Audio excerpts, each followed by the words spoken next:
finally ready. And I might have to shout a little bit because the mic. So I figure out another. We had to do this last time with the Zoom when we have it set up like this. Yeah. So tell me, do you have any experience with horses? I do.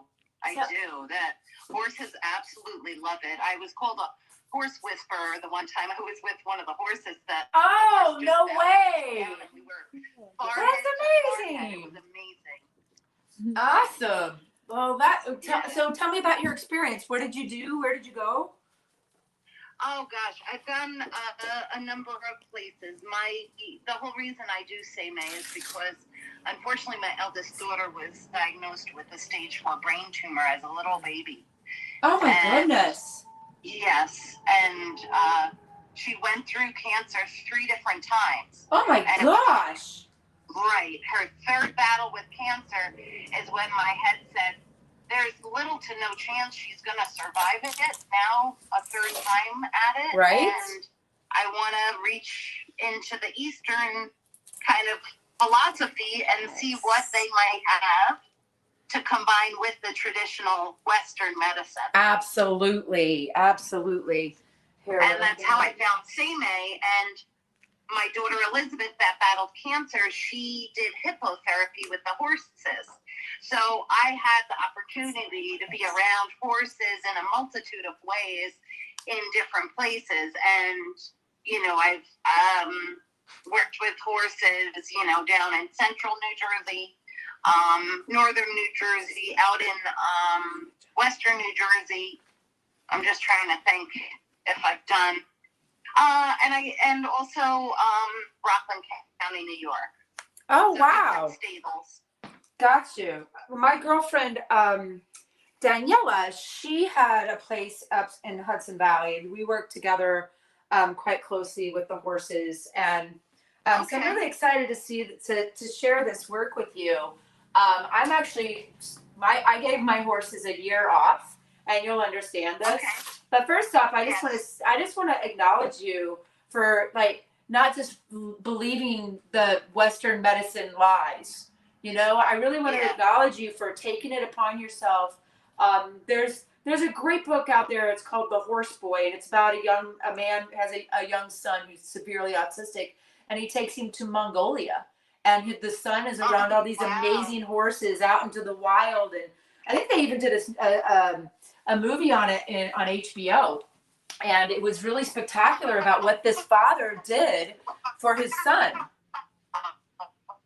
Oh, you're breaking up, my friend. So we're going to go ahead and get started, but I wanted to just share with you that, a lot of the things that we're going to be doing is, and this is, like you said, you can do some of the healing work virtually, and some of the things that we're going to share here today is it's fine. But at the same time, what's really important is to understand that this is an in-depth experience. This is it's extremely, deeply spiritual. We're going to learn about the oh, I love that. Yeah, we're going to learn about the surface, right? You can, like you said, you can't, it's hard to explain, and it almost negates it to try and put it into English, even though English language is the most capacious, has more words than any other language on the planet. It's still, if you've ever had those times you're like, I was feeling kind of like this, I really can't explain it. Because when you start putting it into words, it gives it meaning that has to go through the filter of the other person, and you don't have that seismic soul shift that you have when you just feel through energy. And that's why this is an energetic practice. And we're going to learn, I'm going to give you some information. We're going to go out and see the horses, and I'll do some demonstration. And when you come here, we integrate all of that into simulation and exploration for, inspiration and all the other initiations, right? So for a better nation, right? Anyway, so so I have my friend Kayla is behind the camera today. So she's going to be chiming in. This is going to be set up kind of podcast style. Katie, we can hear you. So please, just wave at Kayla. If you could put your video on, she can see you. I cannot. But if I hear you talking, I won't be able to hear you, but Kayla will. So just give a little wave or something if you're like, if you have a question.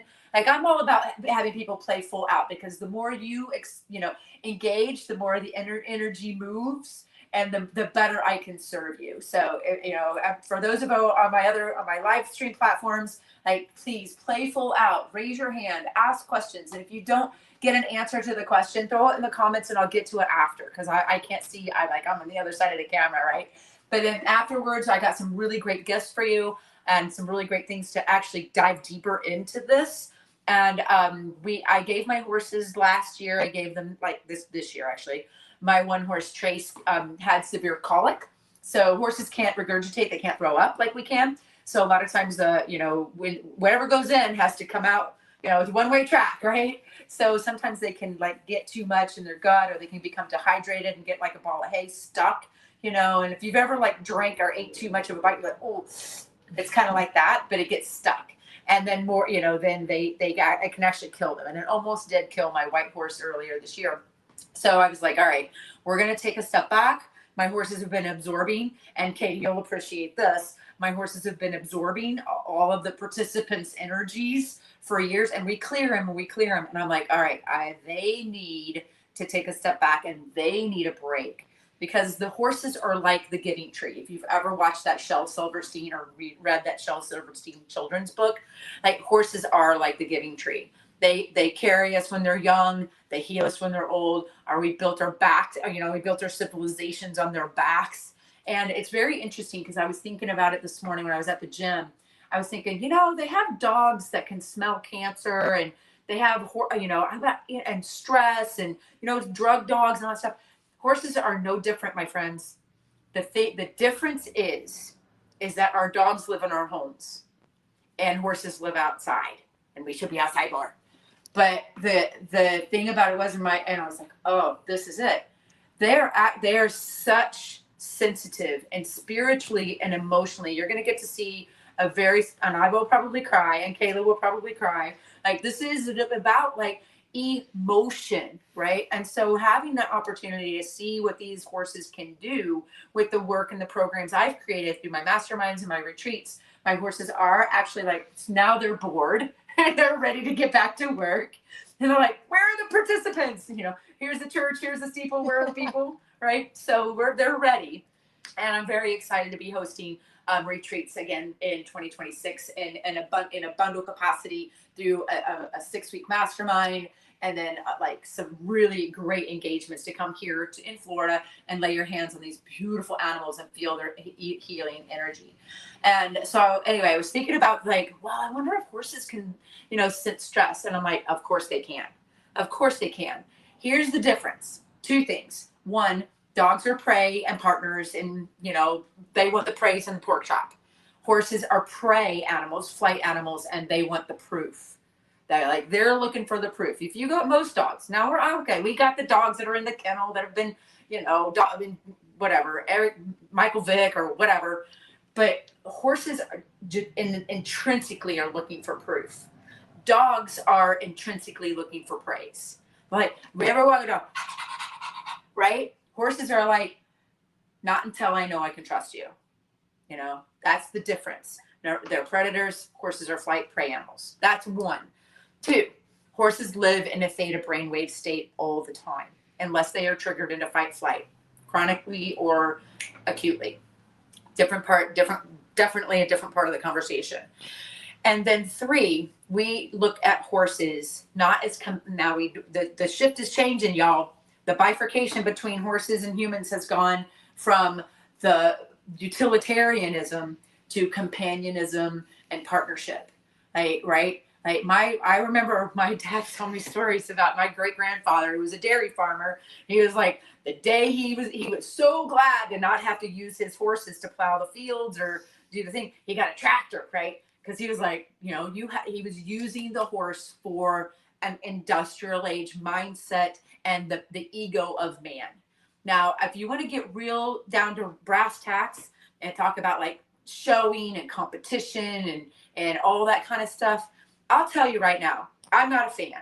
I'll go and I watch the show jumping here, and those are some freaking athletes out there, and I'm not taking anything away from people that are where they're at. I don't rob people of their journeys, and I don't judge them from where they are in their journey. And at the same time, I'm in a different place from that. And I'm like, not sure that I've transcended from the idea. Because listen, when you put, like, look at pageants. Anybody remember John Benet Ramsey, that little girl that was murdered, and she was a pageant queen, like at 5? Remember that? And the cheerleading in Texas. And so when you put competition, the human ego, and animals and children in the same room, bad things happen. The kids and the animals become collateral damage for the ego of mankind. And so I really want to help you guys understand it. Anybody that is interested in going down this rabbit hole with me is to understand that how a horse can heal you without, and this is where I cry, because I am at a horse rescue in Central Florida right now. And we are here and we feel the energy of all of those animals that have experienced something that they probably should not have, right? And that's their soul's journey. So I shouldn't use the word should, even though I'm saying I shouldn't use the word should. I probably shouldn't do that either. But it's the key piece is to understand is that these horses can heal you.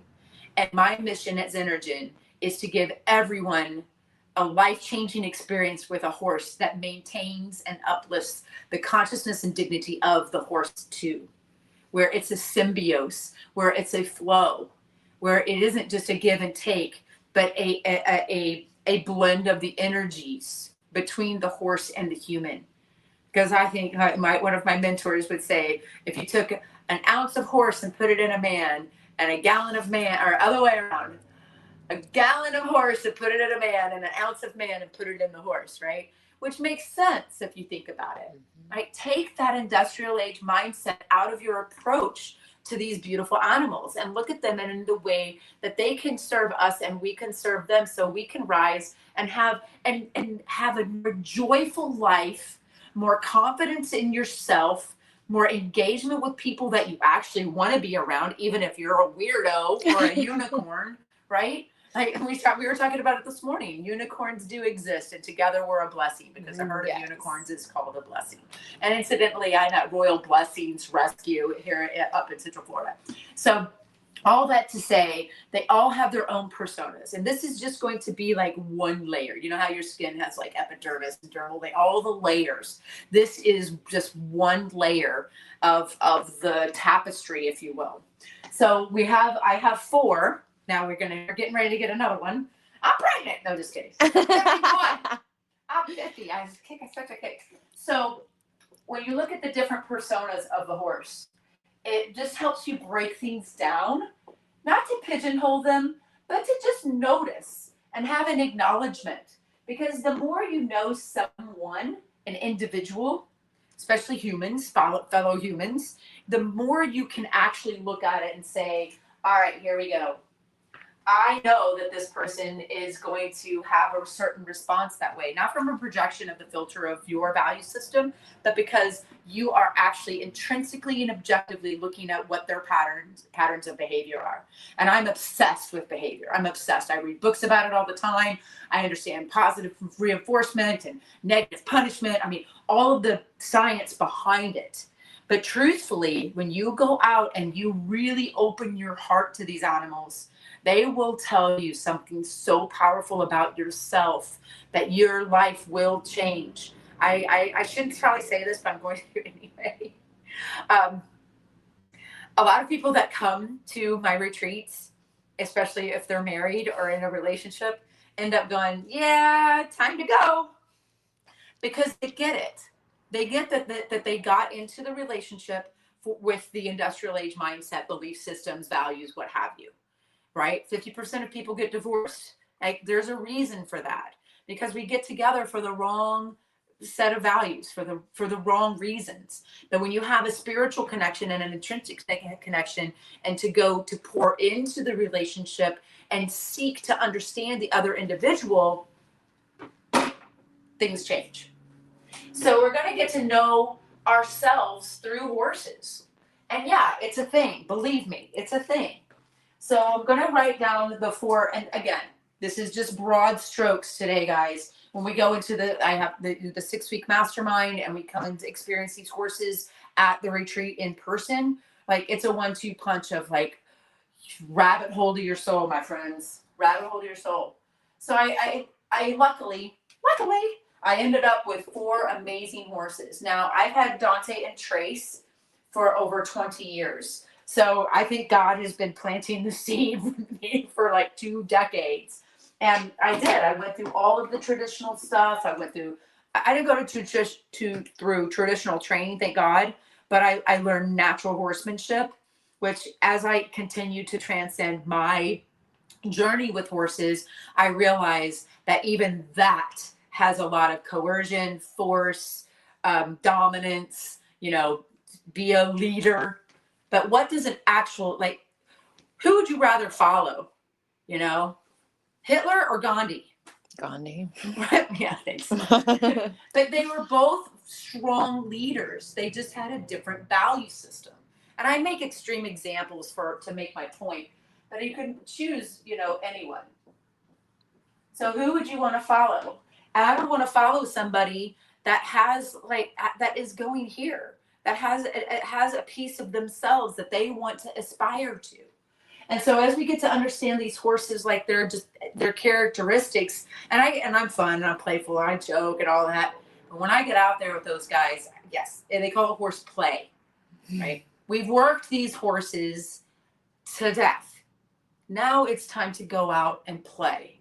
And as we, as a culture, start to become more socially conscious, you go back and watch like shows like Sex and the City from the 90s, or go back and watch like 90210, or like some of the older shows, that are like, wow, I watch Sex and the City now and I hear some of the stuff that comes out of Samantha and Carrie's mouth, and I'm like, oh my, you kind of choke on it. And now we have like a different set of problems, but that's for another webinar. But so let's talk about the horses for a minute. We have 2 littles.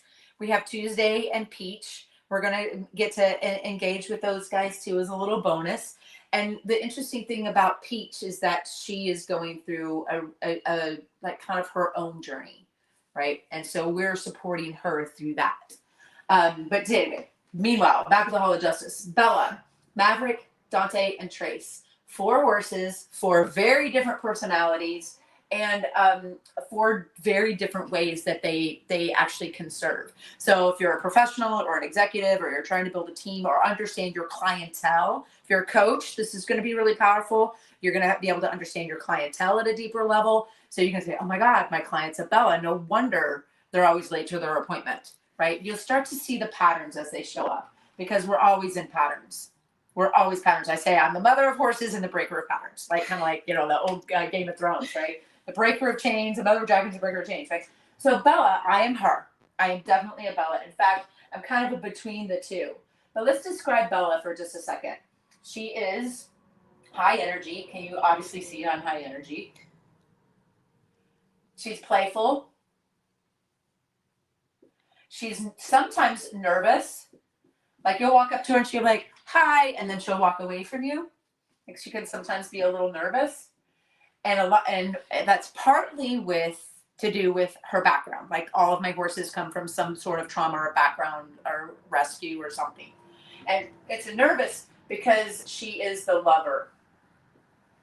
And what is a lot of our biggest fears is that we're not enough and we won't be loved. We are not doing enough, being enough, showing up enough.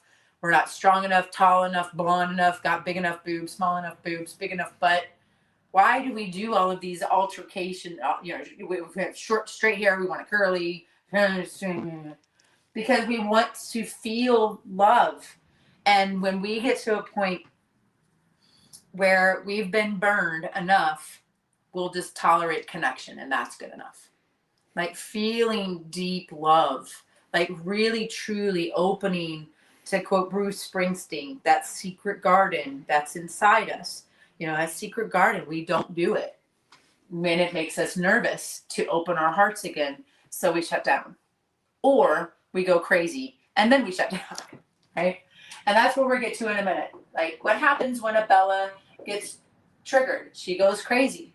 And what triggers a Bella? She doesn't feel safe. Right? So lack of safety. I mean, in my years and years of working with people and coaching and travels and working with some of the best trainers, horse trainers, and like they want security first, right? That's it. And you get every time you get in a cab, I would be talking to somebody, be like, so what's important to you? It's like, I just want to make sure my kids are safe. Huh? And and Katie, you get that more than most. One of my closest friends in the world, his daughter is in the hospital right now having brain surgery. So right. And it's like, we just want to make sure our kids are safe. I just want to be a good mom. I just want to take care of my kids. I want to take care of everybody. And that's the Bella. Like, she's never met a stranger. She's like, I love you. And you come to the party, you invite her to the party. You want her to, like, just bring a bottle of wine. She's like, okay, I'll bring a bottle of wine. All right. Shit, she didn't say what kind. Maybe I should get a red. I like red. Oh, but what if somebody doesn't like red? Maybe I should get a white. You know what? I'll just get two. And then, well, what if nobody drinks? And that's a question that they ask themselves a lot, is what if, right? And then they go, you know what? They're like, buy 4 bottles and I get 10% off the case. I'll get one of each, right? And they kind of sort of be like this overachieving pleaser. A lot of times they're the pleaser because they want to feel love. They're like, I want to feel that connection. And maybe the more I do, the more I show up, the more I'll be loved. Right? And when they don't feel safe and they aren't feeling loved, they can go a little crazy. They're saying to themselves, I'm not okay, but you're okay. Like, who can give a Bella a compliment? Dude, freaking anybody. Homeless guy on the street. Oh, nice shoes, lady. She's like, oh, thanks. Right? Doesn't matter. Now, traces, when we get to trace, it looks a little different. So we got, I'm not okay, but you're okay. You got to figure out that that's the blind spots. And some of the things that I cover in my mastermind, we talk about, is that Bellas tend to have blind spots about their gifts and their beauty. They tend to be like, oh my God, I had no idea. I was so funny, smart, clever. And to quote Marianne Williamson, who are you not to be? We are but children of God. And it is our, I say, duty and obligation to shine, because it's our fear that it's not that we are inadequate. Our fear is that we are powerful beyond measure, right? And honestly, if you are playing small, that's selfish, because God made you in his image, if you believe in that sort of thing. And he gave you a gift that if you hide it in the closet, it's a duty to share your gifts with the world. And when Bellas are dialed in, they are unstoppable because they have no bottom. I don't mean not BBL. I mean no bottom of energy, right? They can go for days and days and days and go and go and go and 10,000 calories, never ending energy. They never get tired. Jesse, Itzler, if you're listening. I never get tired. I never get tired. How you doing? Outstanding. And I never get tired. That's a Bella until they don't feel safe. Then they don't know what to do. And they run over here and then they run over there. And they lose the F word. Focus. They lose focus and they get shiny penny syndrome. And that becomes a problem. And when they're triggered and they're going a little crazy, be careful asking them an open-ended question. Because they've never shut up. And you're like, oh. I ran into it this morning. I was talking to one of my good friends, and she asked me a question, and I was like, I lost the focus. Now, for me, it was because I was reorganizing the crazy in my brain so I could regain focus. She's not. She's more of a Maverick Trace type. And she goes, okay, hey, Jen, I love you. I'm going to stop you right there. Let me ask my question again. I'm like, 2 + 2 is 4. Right? And you ask Bella, what's 2 + 2? They tell you, like, the trouble they have with their 3rd grade math teacher. I was like, wait a minute, that's a story. So the best way to know that if you're engaging with a Bella is you ask them a yes or no question, and they tell you a story. Instantly, you're like, might be a Bella. right? So these guys are the lovers. They're ideas. They're dreamers. Uh, so they are the dreamers. They're the lovers. They ask what if a lot. Now, once they hear, and this is kind of like what we deal with on the regular with Bellas most of the time. Like a lot of this, like, I don't feel safe, so I got to go a little nuts. I got to go start 3 businesses all at once so I can make money. Right? But once they can dial it in and get focused, like I have with my mission to share with the world the power that horses have outside of their physical capabilities, I am laser focused with that. I am locked in, right? And I can get pretty intense about that. People are like getting a little bit of a gen burn, right? Any SPF gen when I come in and I'm like, I'm on fire, because there is. And that when you can dial that in, feel where it feels, what it feels like in your body, you can take those focused, aligned steps with a high frequency emotion and an aligned action. Bellas are unstoppable. Because Bella, when we go out to meet her, you guys ready to go see the horses? When we go out to meet her, you're going to be like, holy crap, she is athletic and like smart. Here's the tricky thing. If you guys know Bellas, if you have one that you work with or that works for you or whatever, a lot of times these guys are labeled ditzy or like kind of the dumb blonde or whatever because they don't have focus. That does not mean they are not brilliant. In fact, these guys get undersold a lot because it's just a lack of focus. And then they get labeled with ADHD, which is not a thing. It's not a thing. Nope. I think when you are focused and you're aligned, you just go right there. It's like, where are my keys? I forgot my hat. Oh shoot, where are my glasses? Then you are not in alignment, and you are having a micro responses to childhood trauma, right? And when you can dial in, and one of my good friends, I won't say his name because he's very famous, his daughter is going through something like this, and they're treating her like a Dante, and she is her stress in her brain is showing up stress because she just doesn't feel safe to be able to express herself from whatever externals that are affecting her. But a focused Bella is unstoppable. That should be on a t-shirt. I'm a Bella, and a focused Bella is unstoppable, right? So these guys are a lot of fun. They're great at parties. They're generally good at being like very like bubbly and entertaining. They're great in sales if you can keep them focused, right? With these guys, and they're also, do we have up here beginnings yet? They're good at beginnings.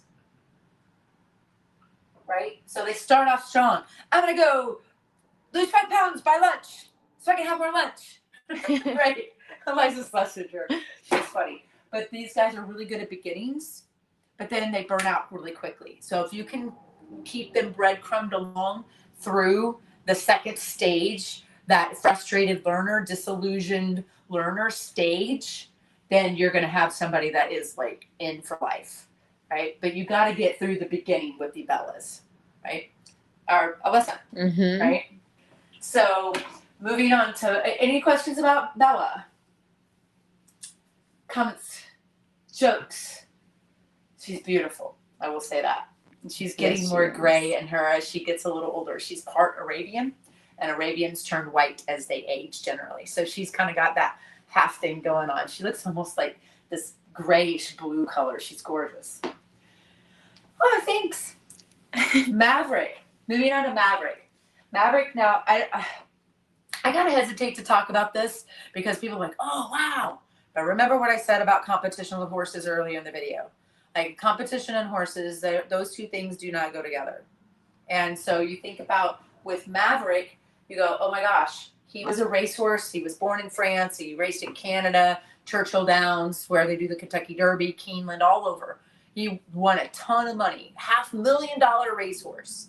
And he was given to me because outside of his physical capabilities, no one saw any value. I don't want to be a part of your parade. And one of his songs, all of my horses have their own playlist on Spotify. You should, follow my Xenogen playlist on Spotify. but he has one. It's called Hero. He's like, I don't want to be your hero. I did not sign up to have a little monkey on my back hit me with a stick and see how fast I could run. That's not what I did not apply for that job. Nor did he apply for the job that I have for him. And I take that very, very seriously. What my job for him is it must be channeled. It must be channeled and aligned. Otherwise, I'm not doing it much better, except I'm not hitting him with a stick, right? Or forcing him to run. So you got to really think about that when you dive into, especially the Mavericks, because they don't handle pressure very well, because they are more introverted and they are very quiet. But that doesn't mean that they're like a million things aren't going on inside their brain. It just means that they're like karate man bruises on the inside, right? And they're like just circling around in there. Like if you're Harry Potter, remember the pensieve? Like that's what is going on in their brains. All their memories, all their things, but they're quiet about it. And they're stoic, right? And they're bonding. Whereas Bellas are like effusive and fun and playful and have 5,000 friends and followers and selfies. These guys are like, I've got 5 friends and I'm cool with that. Because I really only have the bandwidth for 5 friends, because I like to go deep with my relationships with the people I love and care about. Because otherwise, it's just small talk. Mavericks hate small talk. So when you got bonding, and I will say they are the sovereign, the king. I used to try and draw a little crown. Sometimes I do. I don't know how ambitious my drawing is going to be today. There we go. That's not bad. That works. That's okay. So they're the king or queen. And they're good at middles. They're like, you know what? Just give me 200 lemons to slice. Tell me how you want them sliced and I will. Right? And they're good at building systems too. So they're good at middles, and they look at the middle. They get into it, and they're like, all right, Bella, don't tell me how to cut the lemons. Just tell me what you want, and I will go over here and do it, right? Because in their mind, they're going, maybe if I cut them with my left hand. Maybe if I put the lemon over here when I'm done with it. Maybe if I put the trash can closer to me. Like they look for the efficiencies in the middles, right? A lot of engineers this way. Mechanical engineers. Chemical engineers are traces. That's a whole nother conversation. But they're also very nurturing. Nurturing. And, you know, at Kayla, she helped me do a video earlier this week. And I'm telling you right now, in the last 2 days, I guarantee you, she's going, oh my God, this stuff is so deep. I'm learning so much about myself right now. Nurturing. And these guys, we forgot. These dreamers, that is. These guys are the feelers. A lot of times these guys are, Bellas are visual learners and processors of information visually. Mavericks are kinesthetic learners. How do you know the difference between a visual learner and a kinesthetic learner? I'll give you the easiest way on the class. 2 things. Number 1, visual learners talk really fast. Number 2, kinesthetic learners or kinesthetic processors talk slow. And you got to really be okay with just allowing them to mentally process the information and thoughtfully, oh my God, dollars are going crazy. Like, just spit it out already, right? Quit fucking about. Yeah. But they're the feelers, and and you'll hear, and that's the second piece, where Bellas will be like, oh, I see what you're saying, and Mavericks will go, oh, I feel you. I got you. Now, they're not all like this. This is just, again, kind of the broad stroke for you to understand, like, what this actually looks like, right? These are the feelers. These guys don't ask what if. They just want what. They want what. Just tell me what. These guys do really good in the traditional school system, right? As long as you don't shut them down too hard. So, but they're really good at that. Then, what else is really good about them? This is a great one. This blind spot stuff we'll talk about. I've pulled for years and years and years. I've pulled from all of these different modalities. Because talking about the blind spots with Abella, Joseph and Harry, Johari window, two professors from Stanford University created something called the Johari window. You can Google it. But then I'm like, oh my God, this makes so much sense because I think categorically. That I get from my father, who is a trace. Bellas don't generally think categorically, but the four things that make up your personality, but your learned behavior, that's a big piece of it. And so these guys have potential. And they are saying, I'm not okay, and you're not. And that's okay. But Mavericks are like, I'm not okay, therefore I don't know if I can trust you. And so trust is a big deal for them. What happens when a Maverick feels like he can't trust you? They become unpredictable. See if I can fit that on here. Predictable. They become unpredictable and then they freeze. Whereas these guys flight, right? These guys freeze and then they explode. It's great. I was actually donating blood yesterday, and I was in the van, I was in the bus or whatever, and the gal's like, I was kind of profiling everybody. It's like my little mentalist thing that I do when I meet people, and it's pretty fun. And the gal was like, oh, do me, and I was like, oh, you're too easy, girl. And I looked, it's just easy almost to even just see it in their physiology. It's just almost like, okay, hello. And Kayla, I'm going to throw you into the bus for a minute. Yeah. The reason you have dropped so much weight so fast is because you finally found a container where you feel safe and you can trust. Yeah. Safety, trust, freeze and explode. It's like, I'm okay until I'm not. I'm fine, cutting my fingers off quarter inch at a time until I'm not. And then all bets are off. It's scorched earth, come hell or high water, right? And when that happens, it can be really dangerous. A lot of people that get into that freeze then explode modality are looked at, like it's narcissistic. Right? The Mavericks are labeled as narcissistic when they're in a triggered state because it shows up like they're acting, like their actions are perceived as narcissistic. But I want you to write this down. If you're here and you're taking notes, write this down. We tend to judge other people's intentions based on their behavior, but we judge our behavior based on our intention.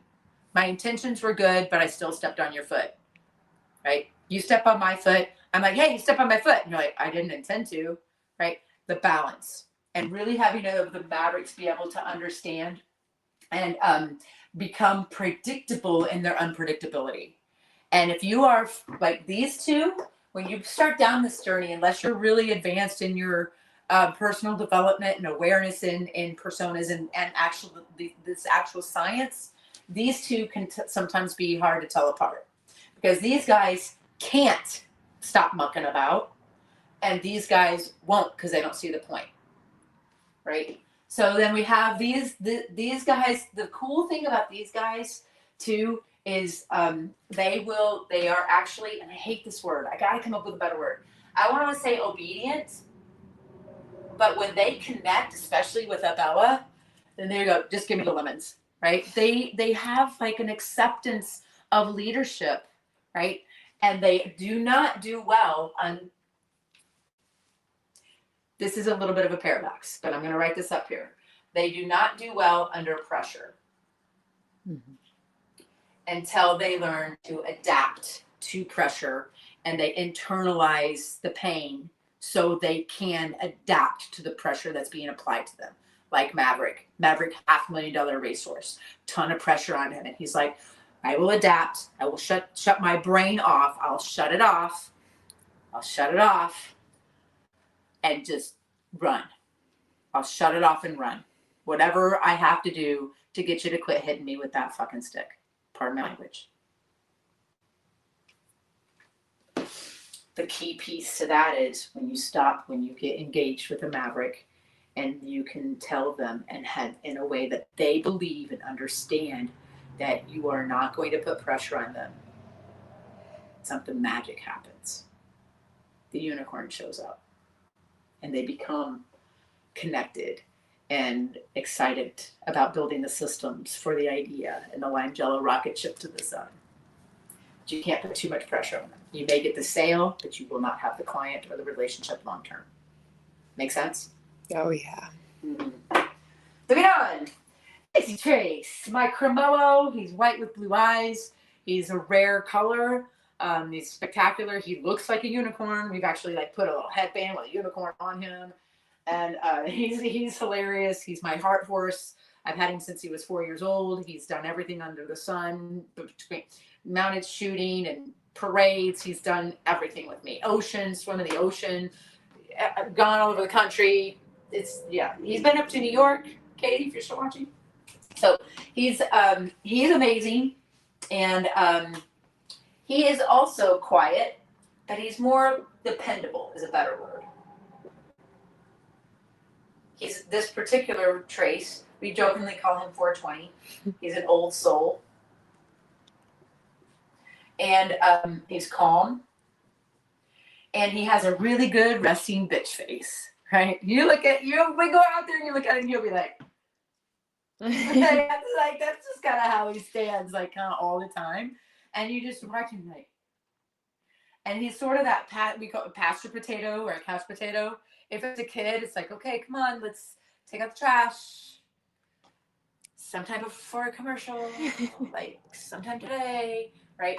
That you can't put pressure on these guys, or they'll like be like a hermit crab, right? They'll be like, nope, I'm not going to do it. These guys are like.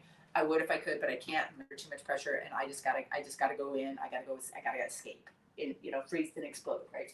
These guys calm. These guys are thinkers, whereas these guys are feelers, and these guys are lovers. These guys are thinkers. I draw a brain, but that would take too long, and because I'd have to learn how to draw a brain. But they're thinkers, and in the archetypes, they're the magician. And I just make my little Harry Potter one here. There you go. There's my magician. They're really good at ends and outcomes. The resting bitch face, analytical and observant. And unless they are just like Sarah Blakely's a trace. Sarah, if you don't know who Sarah Blakely is, you can look her up. She started the brand Spanx. She's actually a Trace Dante. Like she's kind of a cool balance here, right? And then and her husband Jesse, who I mentioned earlier, he's a mega Bella. He has 800,000 ideas, right? And so much so, he's like, I have to create a calendar. And he has this thing with his big ass calendar to where he goes, I have to be able to see all my stuff all the time, or I'm gonna squirrel out and end up in Costa Rica, right? Like that's what happens. But Sarah and ask me any celebrity and I'll be like, they're this, pretty much if I know them at all. And I've been following Sarah since I saw her on Donnie Deutsch's The Big Idea back in like the early 2000s, when she was sitting there. Oh my God, this is a great story. She was sitting there and he's interviewing her, and the next person he's going to interview has like some like portable washing machine something, and you never heard of it. This individual, but she is a trace, and the reason I know that is because she's about outcomes. She's about the outcome. Not to say that she's attached to it, because I don't know her level of spirituality or her level of consciousness necessarily, but she is. And most traces are. Like, they're like, look, I'm in, but I need to know that the juice is going to be worth the squeeze. Does Maverick have the systems for cutting the lemons? That Bella's idea about cutting lemons and starting the very fine lemonade stand. Like, we're going to start a lemonade stand, right? In Alaska. Right? Frozen lemonade, apparently. Right? So does he have the systems? So these guys want details. They want the details, and they're really good at the ends. What am I missing here? They are still slow to make decisions, and they ask the question, like, why or what's in it for me? And I don't mean what's in it for me, like what's in it for Trace. Although when you see me do a circle with him, you'll be like, he's like, there's nothing in it for me with this circle except I love my mom, right? Like, that's it. I'm just going to kind of, I'm not going to put a lot of exuberance in. But you remember, he's the magician. He's a magician. So if you have him as the magician, you're like, okay, there's some magic spells in there, right? He's like Harry Potter, and I'm like Hermione Granger. We were making that joke the other day. So what happens when you don't have a good outcome? You're unprepared for the meeting. You know, Bella's show up to Trace's at a meeting and go, oh my God, Trace, this is going to be the greatest thing in the world. He's like, you said that last week about this other thing that you were doing. You know, you're going to macrame and underwater basket weaving and, you know, all these other great ideas. Go put it in the closet, right? With all the other board games you decided you were going to invent. So what happens with these guys is that if you are going in to work with a trace, you got to think about it from the perspective of, all right, they're thinkers. Send them an email. And then Bellas, if you're watching, don't ask them if they've read it. Right? I remember showing a pitch deck to a trace one time and I was eating my hands. I was like, she was going through each page so slowly. And she was a financial actuary. Like, that's her job, right? And she was like, I she might as well busted out a red marker, you know? And I think it was like, I'm over there. This is my blood, sweat, and tears out on the pages. And I don't know anything about this stuff, you know? I know horses, but I don't know how to do a pitch deck. I've never done one before. And she's just like ripping it apart. And she took like a solid 10 minutes of going through these pages. And I'm like, I just wanted her to tell me I was okay. But what she actually did was made me realize that I was okay, but I needed to get clear about the outcome and what was important to the people that would want to engage in this business and what I'm doing with horses in order to be able to communicate that. So she brought me back, although I cried. Like, she made me cry like twice at Carrabba's. Margaret, if you're watching. So this is a big piece of trace. Now, when a trace gets triggered or he's not in his alignment, he gets lazy.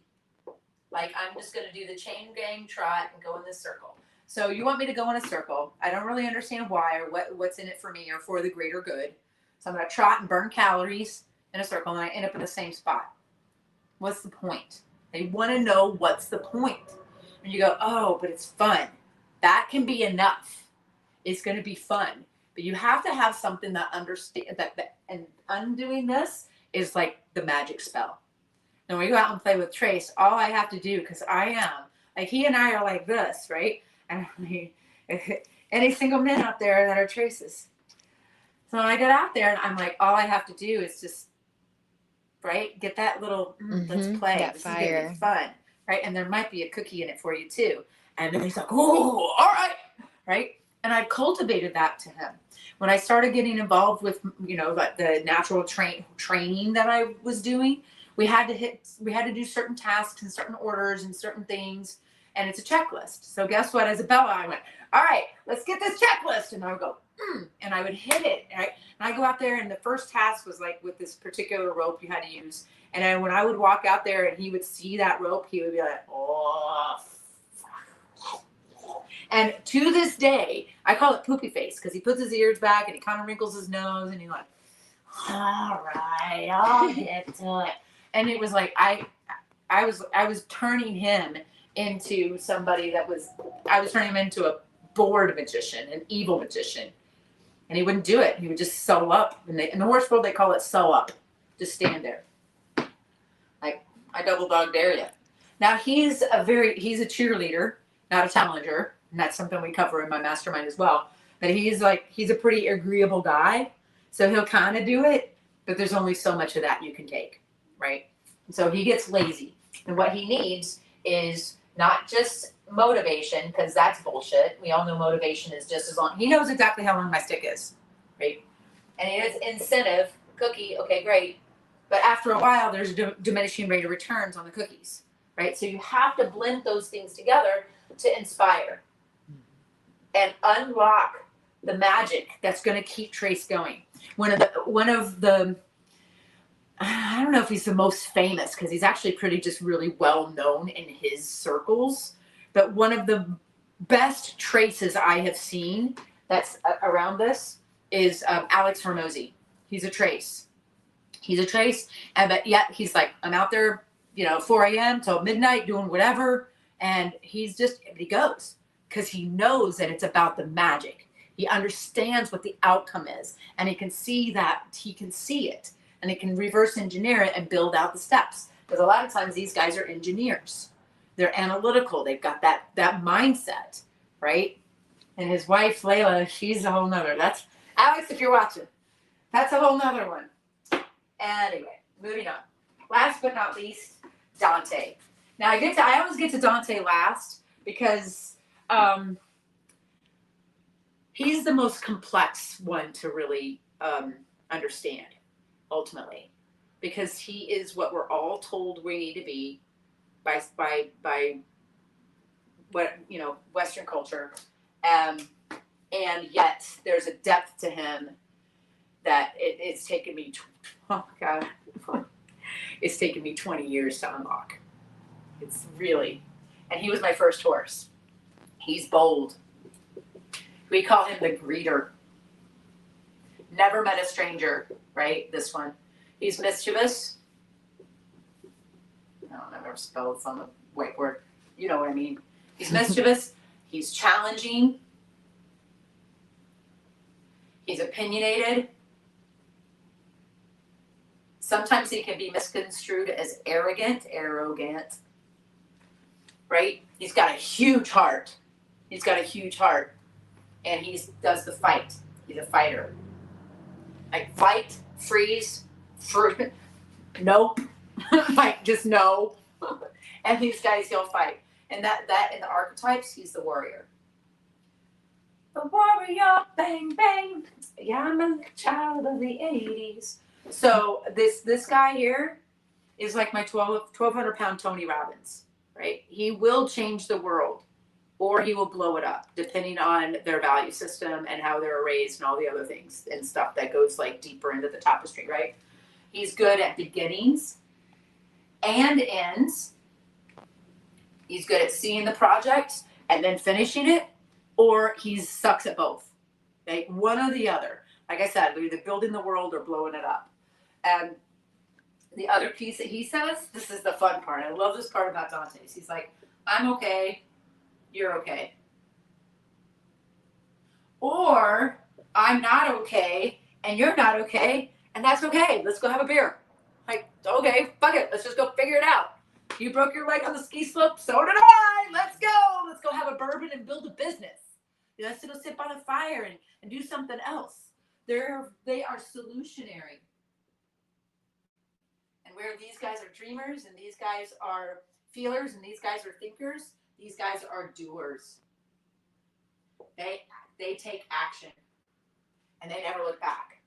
Now sometimes depending on where they are on the spectrum, not that spectrum, this spectrum, like if they're a little closer to Bella's, sometimes they shoot before they aim, but that's okay. They'll just go down and move the target, But if they're closer here, they're more into that mechanic stage, right? They want to figure out what the mechanics are behind it.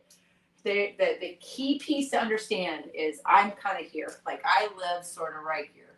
More on Bella. I'm more of a lover, but I visit Dante on holidays. Yeah, Merry Christmas to me. Okay, and it depends too on the adaptives. There's 5 different adaptives that shift where you live on the circle. Because everybody goes, oh, I'm a little bit older. Yes, of course you are. Because you're human. We all have these available to us based on 5 different areas, and that's something I cover in my mastermind too. So, or if you want the 5 adaptives, you can just write me and I'll send them to you. So, the actions that they take is based on the fact that they want to provide a solution for something, depending on where they fall here, right? And the other thing, and this is why these are so interesting to me, is that they only make up about 10% of the world's population, right? And when my next mastermind is coming up in January, and this is a deep dive into what that looks like.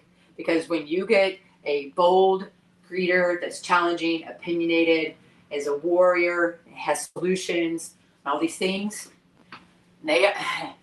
what would trigger a Dante? One that just wants to go out and do all the time.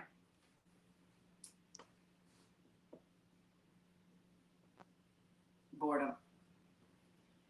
Death of a Dante comes through boredom.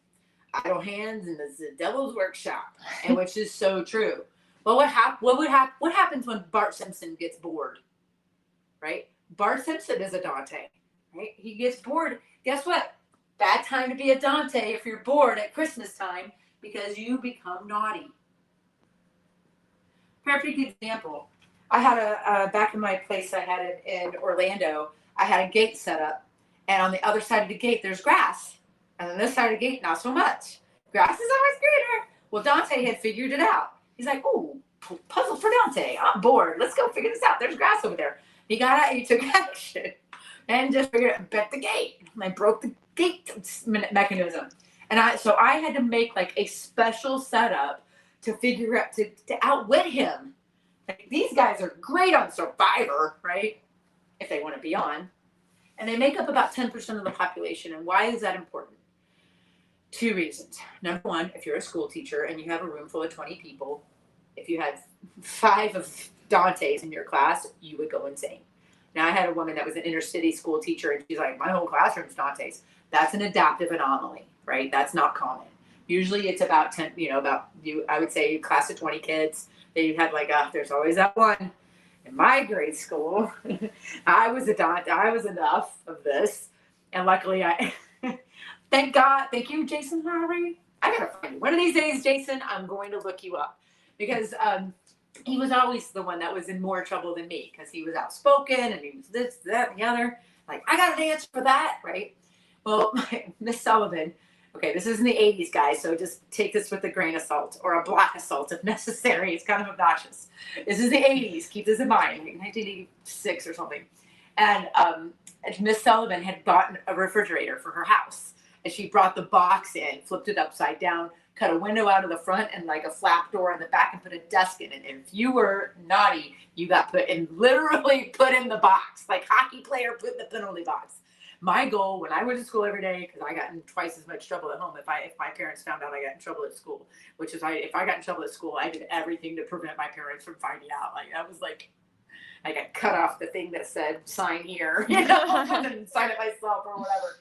But it's like, please don't land me in the box today. If I got in the box, oh my God, my parents would have been all over me. So that's what's really important about this. These guys do not do well in the traditional school system. Neither do these really, but specifically the Dantes.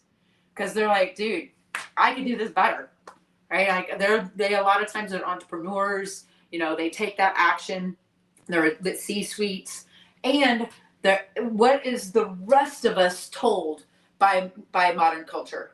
That we need to be this. That we need to be the Jay-Z's and the Tonys and the Steve Jobs of the world. Like, we're taught that this is what we're supposed to be, and we all need to fit in this category and be bold. Go boldly, go where no man has gone before, right? Interestingly enough, Captain Kirk was not a Dante; he was a Trace. So, ask me why later. But it is really a big piece to understand why everybody else. These guys are so easy to market to because all you have to do is tell an entire culture that they need to be this. And if they're this, we got a cream, we got a lotion, we got a program, we got a something for that. Here's the truth, you guys. And this is what has really brought me back full circle because I got Dante, and then I got Trace, and then I got Bella, and then I got Maverick. And over time, I started developing the skills to understand what those personalities actually represented. And I got an opportunity to work in deeply with them. Now, getting Dante first, probably not the best move. And I'm like, overachiever. Because 2 weeks after getting him, I woke up in tears. I was like, if this is horses, I can't do it. He was picking me up with his teeth and throwing me on the ground. He was very dangerous. He was actually legit, no bluff, trying to kill me. Right? So I go, whoa. But now that I understand this one coming back full circle and understanding that the warrior, he's not fighting to fight. He's fighting for you. And finding the ways to really unlock the naughty so you can redirect it. And my friend, I actually plan on reaching out to him because with his daughter, because I'm like, she is here. She's more over here like me, like worried, or their brain scans are all firing off the flight and whatever's in the scans. and they're treating her like this, right? So she's showing up like a Dante, being defiant and all of that, when in fact she just is afraid that whatever she's saying isn't enough for her to be loved, right? And it doesn't matter what it is, but like what's triggering it, it's not her parents. Her parents are amazing. It's about how she's perceiving what that is. It's not about what you say, it's about what's being heard by the individual. So, all of this to say, those are the four personality types, personas. I call them the pony personas, and how we actually can learn how to deal with that deal with each other through a horse. Question so far. Is Katie still with us? Yep. Yay! Awesome. So I'm gonna take a sip of water, and then you guys about ready to go outside and see the horses? Yes. Anybody on the live? No, not right now. We've had people coming in and out. Awesome. Well, let's go outside, and we're gonna go meet the horses, and we're gonna start by meeting the littles because they're kind of on the way. I call them the miniature horses the littles, and I call the big horses the bigs. And you're gonna get to meet Tuesday. Oh, look at them down there. Oh my God, they're so cute.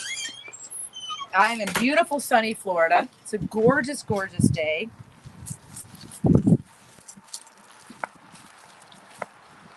And I have Tuesday and Peach in this pen out here.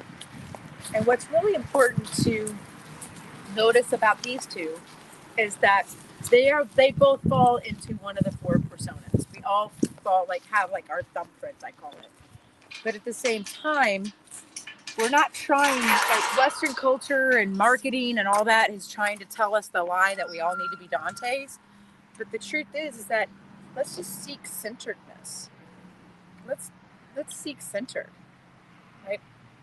One of the things about Tuesday that has done that is that it's kind of tough to tell which one she is sometimes.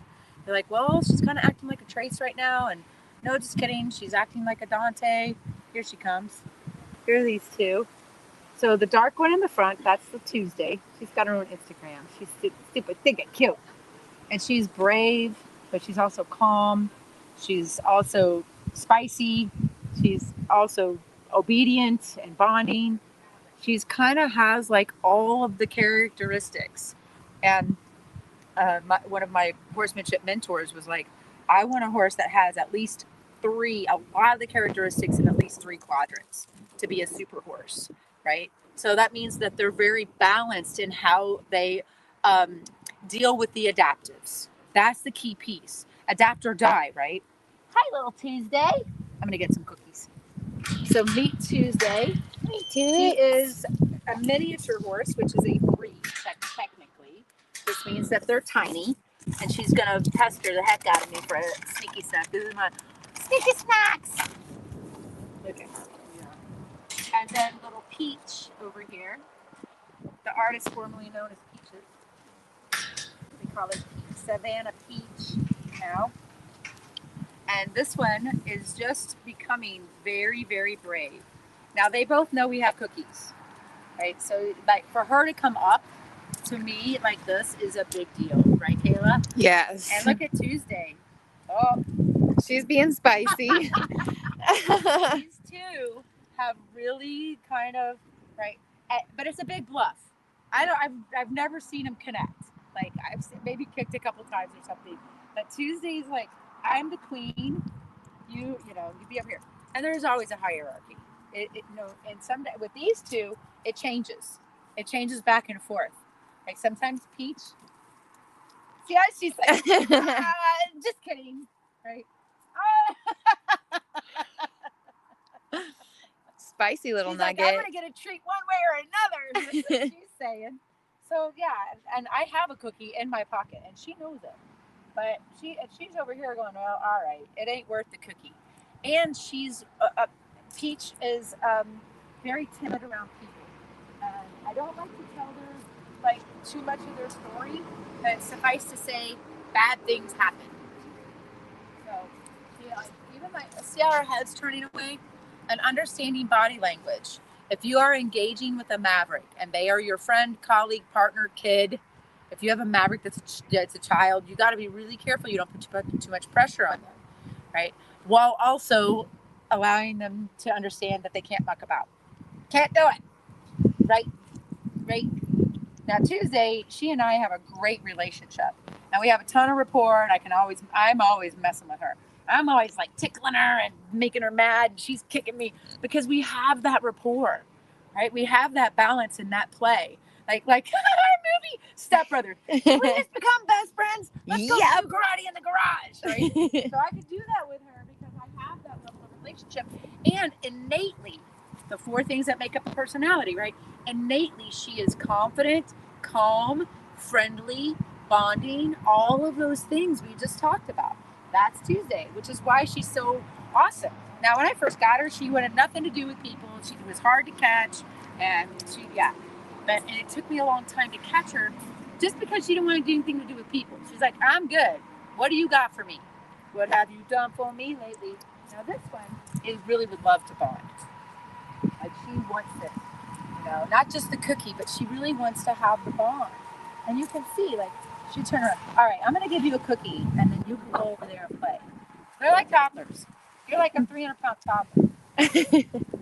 But now, if I come out here with her, it took us how long? How long did it take us with her? Months. I got here mid-July, and I started working with her, I think, towards the end of July. Honestly, the toughest. She's been the toughest horse I've really worked with, and maybe ever. I get it, but mucking about. So yeah, even though she knows it's a cookie and all this, she's like still like, I don't know. If I move too fast, right? Like if I go and try and pet her right now, she may or may not allow me to. Like we're Tuesday, I can just walk up and wow, I grab her leg and we play and wrestle. But this one, you have to just take it a little, right? You have to take it very slow with her. And I'm okay with cookies for now, right? If I'm getting to know you and you show up at my house and I just want to just touch, like pet you, like at least buy me dinner first, right? So and that's okay. And actually, I appreciate that this is an opportunity for me to be able to connect with her and give her something positive. And you're like, well, aren't you just like rewarding bad behavior or bribing her or whatever?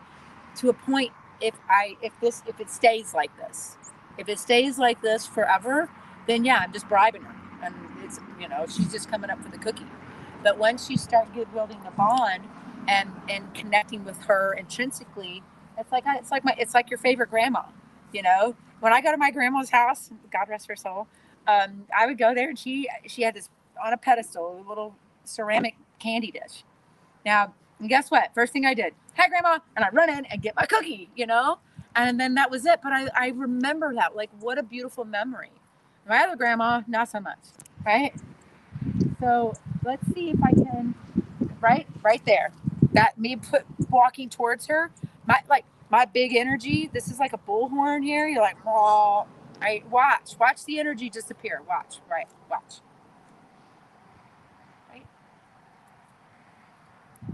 Right. Mm-hmm. So when you think about having your energy here, I gotta say, right, if I had my hand like a pace car, if I had my hands out like this, right about here, that's where she can feel it, right? Probably even closer to here. And now she's calmer. There it is. I got too close. Mm-hmm. So I can back away and say, I see you. I acknowledge you. I don't want to give you too many things to have to process right now. I can just step away. That was too much. And with these guys, once they make a decision, you got to get in and like deal with it. Like, right, don't muck about, or they'll get in their head and they'll second guess themselves and say, nope, never mind, just kidding. I can't do it. If I say, hey, let's talk. Can we like talk about this stuff? Nope. 3 years later, you might get a decision. How long did it take you to buy those shoes? Yeah, too long. Forever. Okay? In marketing, if you're in sales, these are the laggards. Bellas are the innovators and the early adopters. They like jump in on the flash sale and then realize that they just overdrew their account. And these guys are like, I don't even know what a flash sale is. Right? So if you're in marketing, these guys are the laggards. And one of my good friends, like she's one of my best supporters and she's been a great client. I've known her for years. And I just loved on her. I say, here it is. And then I love on her and back away and then go away. And then just keep loving on them and loving on them and loving on them. With a trace, you have to do it with like good quality pieces of information. These guys, you just tell them you love them. A lot simpler, you know. And if you have a sales team and you have one of these guys, a maverick on your team, trust me, give them a little time, give them a little space. They will crush it. They will crush it. They don't all have to be daunting.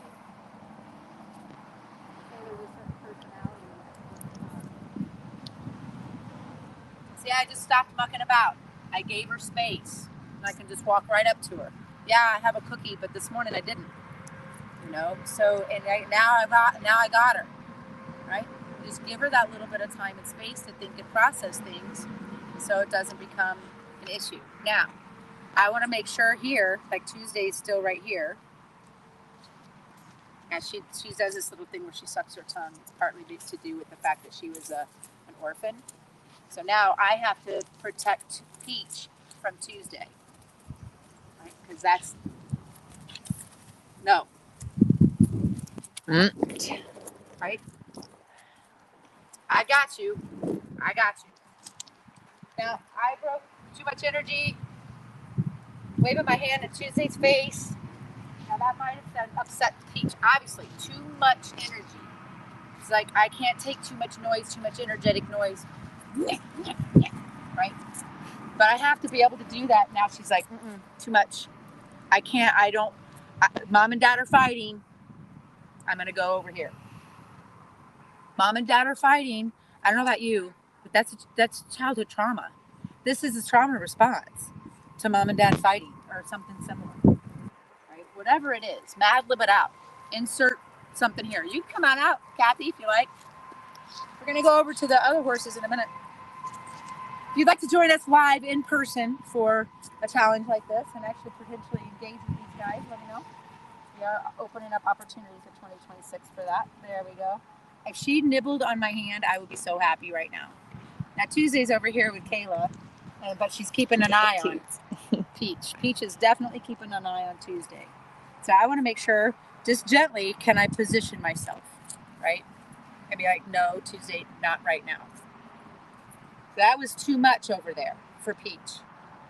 Still is, right? Because Tuesday dive bombs her. So you can see how much patience it takes and consistency it takes to be able to build that relationship with Peach or a horse or an individual like Peach. When I got Maverick, he got an infection in his hoof, and I was actually really grateful he did. I know that sounds weird, but trust me on this one. I didn't do like my normal horsemanship, let's do the thing and the stuff. I had to let him rest on his foot for like 9 months. And so 9 months went by that I was like, I can't do anything with him. And when I did that, it allowed me to build that rapport that was necessary. And 9 months later, I went out there and he was like, okay, I trust you. Now, Peach is still wary and we're working on it, and it might take another 9 months. Maybe, I don't know. Well, the setup's different here. I had stalls back then and whatnot. Environment, the adaptives, right? What's your environment look like? That's one of the adaptives. And when you look at that, it's like there's a big open field, lots of options. Too many options for a Maverick are challenging. Because they're like, show you this, show you that. And they're like, can I just vanilla or chocolate? I don't even know if I want ice cream. Right. So you've got to think about what is the motivator for each of the personas. And Bellas love lots of choices. They're like, give it all, I'll take it all, right? Like Jesse, he's got a zillion things on his list, right? Now come over here for the boys. Oh, look at this! Isn't this cute? So we have a little area here where the bigs can't go. But the bigs start getting too spicy with the littles, they can come over here. Which means they will probably hide there all day long. We'll see how that goes. So here's all the pigs. The pigs. We'll just kind of meet them across the fence for now. And look at that. Look at Trace. What'd I tell you? Good resting bitch face. Yeah. He's like, everybody else is up here. What do you got? What's going on? Even Maverick. And Trace is like, look at him. Let me know when the pizza gets here. I'm good. I just let me know when the pizza arrives. Now Maverick it's a little bit unusual for him to be right up here, but I've been gone for a few days, so he's probably missing me a little bit, right? So he's he's like Peach. They are cut from the same cloth. Like I've had him for 10 years, and to this day he's still, like right there. He's like, And so what generally happens with that? I see this all the time with people that go up to pet a horse on the face over the fence. You go up to to pet the horse over the fence. Just set your hand here. Like in a little bit, this is gonna have electric fence on it, so they're not gonna be able to put their head over the fence anymore. Or they wouldn't dare. It'll shock them, right? I don't like electric fence. Here we go. Keeps them from chewing on the wood. Whatever. But this guy, give him a chance. Like let him sniff your hand. Like, give him a few minutes to kind of figure things out, right? Like, I went in too fast to pet him. Like, buy me dinner first, right? Now, wait. There. Right? Give him a chance. Let him say hi first. If you go up to shake someone's hand, unless they're a Dante, don't grip their hand before they grip yours. Right? Like, Dante, he's like, come on, yeah, like, right? Look and see the difference?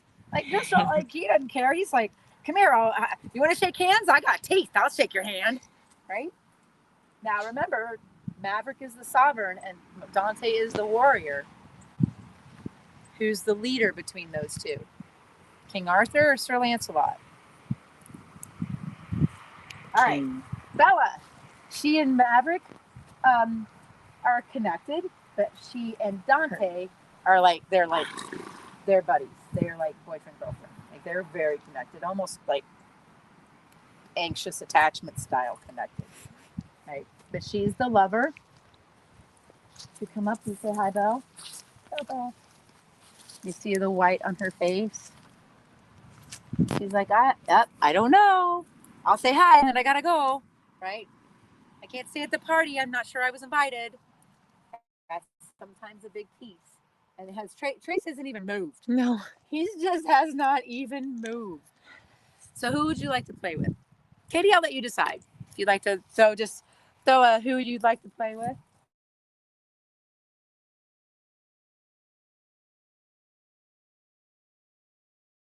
What it can look like to start engaging with them. We did a little bit of an interaction with Peach. Hi, you're back. You're back. Maybe Belle? Bella? Beautiful. Mm-hmm. All right. So we'll get Miss Bella out. And notice that how I walk. Like I'm not in a hurry. Horses don't get in a hurry either, you guys. What do horses do all day? What do they do all day? Stand around. Stand around and eat. They actually have very small stomachs. They have very small stomachs, but very long intestine. So it's kind of like they're like nibbling here or there and just putting it on. You ever gone to sushi and they have like the sushi on the conveyor, right? It's like that. It's like, oh, I'll have a little bit of tuna and then, oh, I'll have a little bit of this and I'll have a little bit of that. And they just kind of like nibble and graze. They call it grazing. Hello. But the thing that's important to understand about that piece is that the Bellas of the world are eat to live. The Traces of the world live to eat. And there's all different, like, you guys see how deep this stuff is? Yes, on every level. Yeah, because we did this exact same thing on Wednesday, and you're like, different presentation, isn't it? Mm-hmm. So we're gonna get Bella, and I've got this little stick here. They're called carrot sticks. You know, carrot stick, get the idea? And that's why they're orange, which is cool. But you got, like, again, this is not something to hit them with or tag them or whack them. Well, maybe a little game of tag. Let's go play karate in the garage. Right? Maybe a little bit of tag, but you got to think like a horse and think about what their mentality is like and what they're going through right in the present moment. Because horses live in the present. You know, most of us are sitting here like with a bunch of ball and chains of our past dragging around when we should be looking towards where we're going and not telling the stories of our past. We drag our past into our future and creating our future for ourselves through the stories of our past. And we are thinking the same. Dante. Hi, buddy. I love you. I love you so much. I love this guy. Man, I didn't when I got him. Dude, you know how many times I was like, dude, you are glue. I am so over you. You are glue. And now you're not. You're my favorite today. That I'm petting right now. Nice qualifier, Mom. There we go.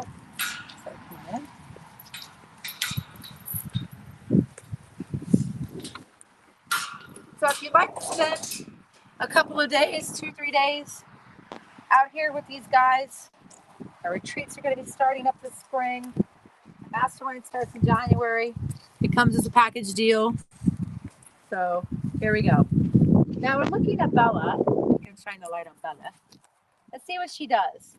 Because sometimes Bellas can be a little challenging. Watch yourself. Mr. Dante. Mr. Dante likes to photobomb. Hi, Dante. So if I ask him, say just move back, please. Right? I can just push my energy towards him. Right? See, I can just push my energy towards him, and he goes back. One more step, please. Please and thank you. There we go. Thank you very much. Thank you. And then I push my energy and I say, and stay there. Thank you. And I really want to think about like how I would treat an individual that I respected and loved. Right? How would I treat Dante as a sentient being who I respect and love? Now let's see, there's Bella. Here she's dropped her head and lifted chewed and softened. One of the things I look at a lot of times is their blinking. And all I had to do was say hello. Now I told Dante, I asked him nicely to please not, right? To please respect of this conversation in this container. Yeah, Bella. Bella. Hey, Bella. Who does your feet? You have great feet. And she came, she saw, she's like, I'm not sure if it's okay for me to stay. That was her saying, I'm not sure I'm okay. And that's okay. And like you're like, well, isn't she your horse? Yes. And she's still a Bella, bringing things in. And over the years of all of the people that are beginners playing with her and trying to learn horsemanship from her, you know, it's not necessarily an easy thing to do. Dante's over here messing with Kayla. Typical. You will seduce your hand into his mouth or your hip or the camera. Oh my God. See what I mean? Where's my Miss Sullivan? Where's the refrigerator box? Hi, Bells. Hi, Bells. How you doing? So curious. Say hi. Hey.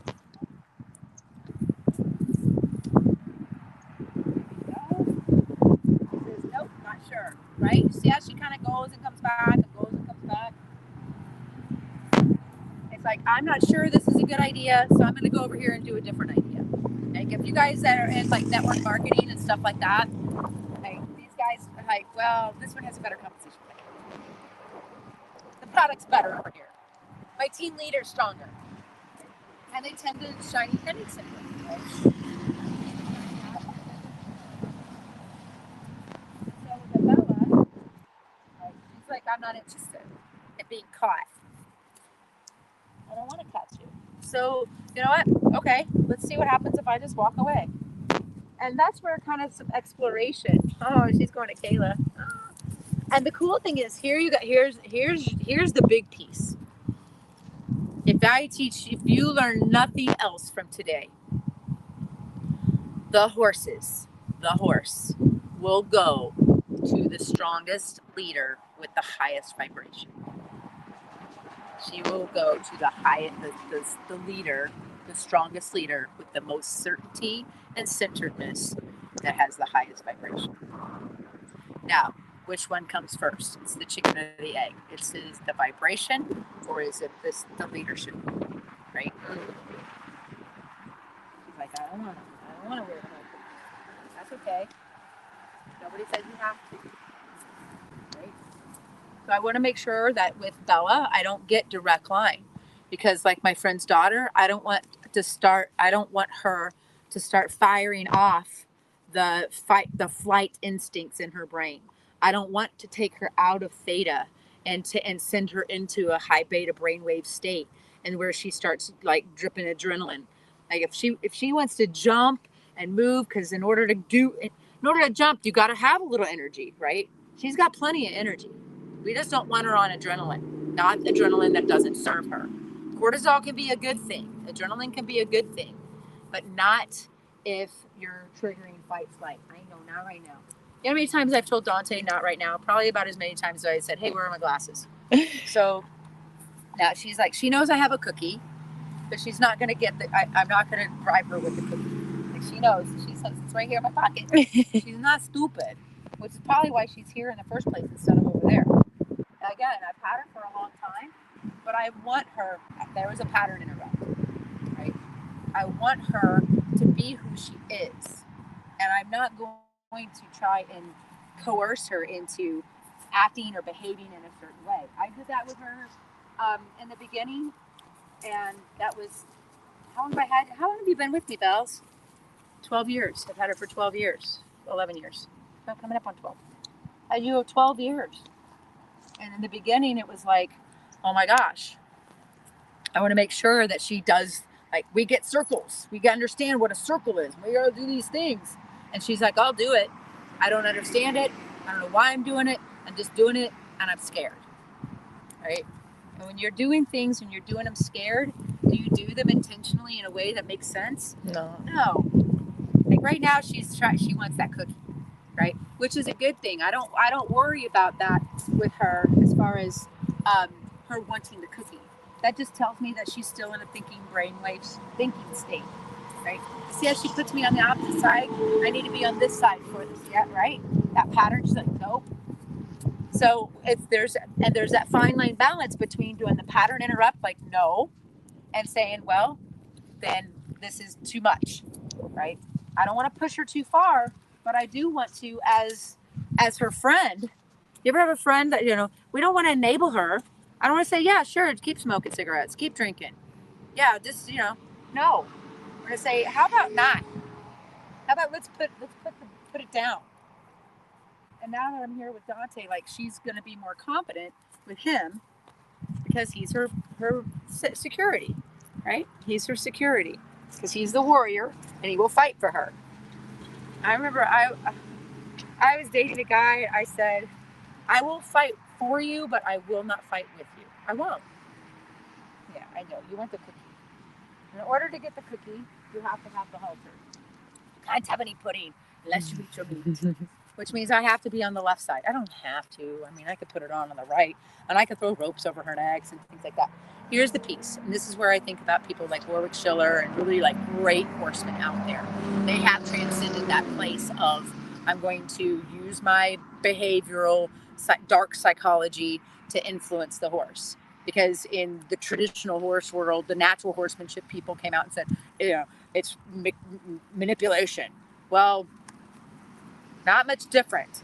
You just have to really understand how to be a good friend. Like there should be classes in school about how to be a good friend. Now she just took I don't know if you heard that.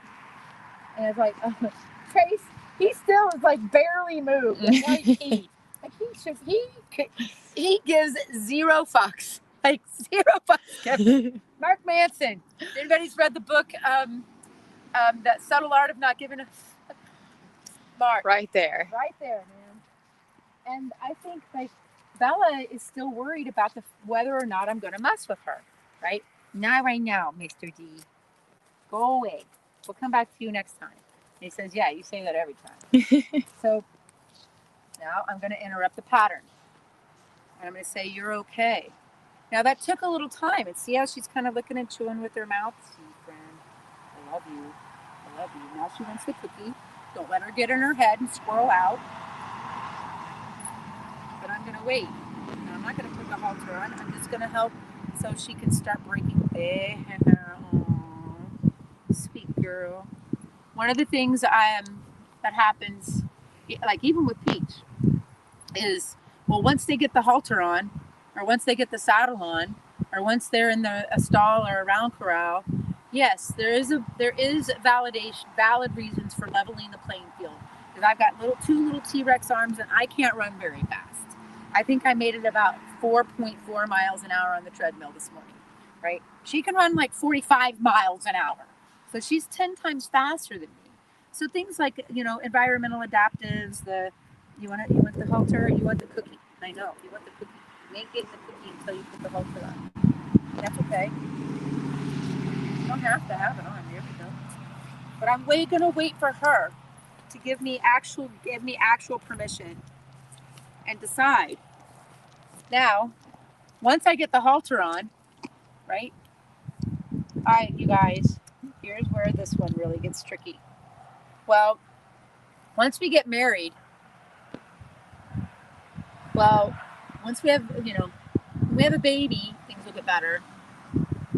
Once we get married, things will get better. Once they have the halter on, things will get better. I can get done with the horse what I need to get done once I strap it to a rope that can hold up to 60,000 pounds of pressure. Now, we use these tools as like to level the playing field, but they are sharp. They are sharp tools, and they're a privilege, right? And I want to be here with her and help her understand that her choice to be with me was a good one. Not a right one, but a good one. And not necessarily one that just gets her the cookie or gets her the dollar, but one that actually helps her build more confidence in herself. Right? You see how she's standing? That's not super, like, if I was standing like this, she'd be like, "Are you okay, Jen?" Right? We miss these nuances. Like, I'll even watch, especially with horses like Peach, the more introverted types of horses, I'll watch for how long it takes between blinks. And there's actually I've been watching it up. I could probably write a scientific journal around it. It's like, at first it's this type of blinking, then it's this type of blinking, then it's this type of blinking. And you guys, when you can start recognizing what that looks like in horses, hi Dante, I'm not going to push you away, pal. I know, you just got to understand that you can't be Bart Simpson all the time. Not all the time. But if I don't give him a little love, he's going to be like, "Oh, you took my girl. You took my girl." And then she's going to say, "Well, she takes me away from my man." And there's no, right? So let's just, okay, the three of us can hang out for a little. Because what's the important message that she gets? That I am the kind of person that will understand what she needs to feel safe and give it to her. Right? That's marketing 101. Find out what they need and give it to them. As cheaply and as quickly and with as much value and authenticity and integrity as possible. Marketing 101. Because that's all this is. It's for me just saying, listen, there we go. There, mama. Now let's see if we can move that right hind foot back just a little. There we go. Just so she can be like, all right, not be like, oh, because remember, emotion. It is a move, right? Like right now she doesn't, because she's okay. But if she got to a place where I started feeling like she was, I would want to actually help her move. This is a slippery slope with a Bella. Because Bellas that are moving are like, what is it? A Porsche with no brakes. Like Bellas that are moving outside of the safety and focused model, like they don't feel safe. And so it's going to be no power steering. So I'm going to change the game a little, right? And that might be the session. Right? And she's like, okay, that was too much. I just stand still for a whole 30 seconds, right? These horses do not do well in the traditional school system. These guys need to go to Montessori school. Hi, love. And now she can come back a little more confidently. Now, what if I was to give her the cookie when she's already gone through the process? Like, look at that. Like, she was like, and she made an assumption, right? When she thought it was about the cookie, it was about the cookie. When I tried to tell her it was about the cookie, not interested. And now, there she's passing gas. That's a physical release. So let's see what happens now. And you guys, those of you watching, you have to be obsessed with having good relationships. You have to really be, that really has to be a desire of yours to have deep. Who here would like to have deeper friendships, be able to open their heart without feeling judged, be able to fall apart and be in struggle and feel supported by the people that they are surrounded with? Because now she's way the heck over there. This is flight in slow motion, right? Because she's not running. But in the past, she would run until she was in a hole. She was sweating. Peach would do the same thing. And now she can earn the cookie. I have it in my hand now. I told her she could have it. Let's see how badly she wants it. And I don't mean like, she's got to earn it. That's not what I mean. She just has to show up as her beautiful, effusive, loving, gorgeous, grayed out self. And I'll just give her the cookie. I don't got to put the halter on. I already did that. I don't got to say, let's do it again. Now look at her, right? And I feed treats for 4 reasons. People give me a hard time about treats. In fact, these cookies, the cookie company I started, my horse cookie company. That's how much I believe in treats. So, because I believe that anything you can do to bridge the gap of connection, give it. Gimme. I'm down. So I look at her and she's a little bit calmer. She's still not 100% sure about what my motives are, because that's what she's wanting. What's your intention? What's your behavior versus your intentions? And so my behavior has to match my intentions in her eyes, not mine. Well, I wasn't going. I didn't mean, Yeah, you kind of were. Sorry. No, I actually, with Kayla earlier today, I was started to tell her something. I'm like, nah, she's got enough in her brain right now. I think I'm just going to hold off on telling her that, very existential philosophy I just discovered, right?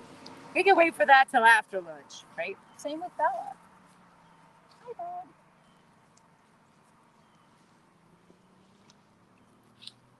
Hey, you want to halter? Now, I don't care that she's still looking for the cookie, because I gave her the cookie for connection. And I don't always give her a cookie. Sometimes I give her 10 cookies. It's just really about developing the relationship. She's very sensitive about you putting the halter on for various reasons. The adaptives, right? Triggered state, she loses focus, she doesn't feel safe, and so she goes a little crazy. Although this is slow motion crazy for a Bella. Come on, Bubba. There you are. Now I'm interrupt the pattern intentionally. Don't muck about. Interrupt the pattern.